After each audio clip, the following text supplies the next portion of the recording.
Hello guys and welcome back in our channel Astro Freak. So today's video is going to be on a hypothesis which is on love.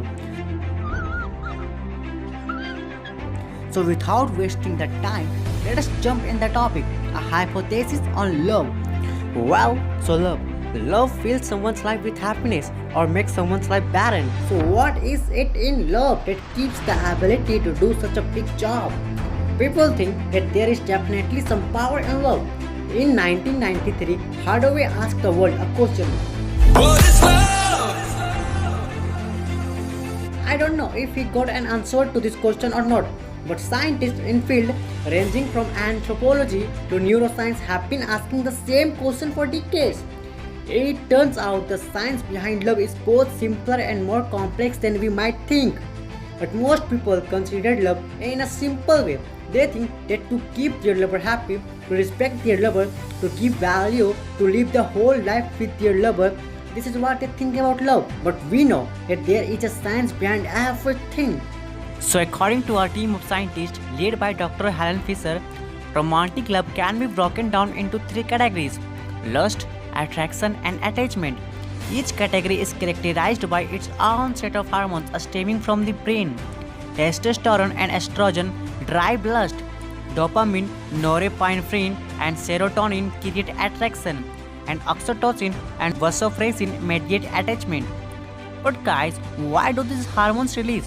What is the purpose of releasing these hormones? And mostly, why does a girl fall in love with a boy but not with a girl? Why does a boy fall in love with a girl but not with a boy? Anyway, what is the purpose of falling in love? Well, so this paper says that there is a special purpose of love, and that is, love helps to maintain the continuity of the existence of the species in the world.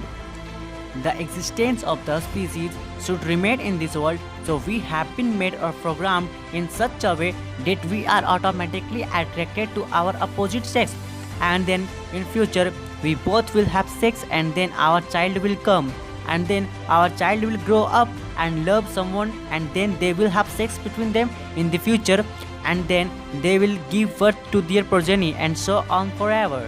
Thus, this way, love helps to maintain the continuity of the existence of the species in the world. Let me explain this with an example. Suppose I am in love with one of my tuition mates. I wanna walk on a deserted road with her. I wanna talk to her. I wanna say to her my ideas. I wanna make her my friend. I wanna be with her a lifetime. But I never thought about sex with her. Okay, now suppose that I started talking to her. I started sharing her my ideas. I started walking on a deserted road with her. Now she became my friend. I did everything which I wanted before. Is this love? Is it love to do all this? Will love end after doing all this? Is this what love was for? If we really love each other, then sure we will want to be with each other the whole life. And for this, we will definitely get married. But yeah, we can even live together without getting married. So let's say that now we both get married and we both started living together all the time. Well, we never have sex, even after getting married. Think deeply. If both of us live together all the time, then definitely we will have sex sometime. But here is an exception.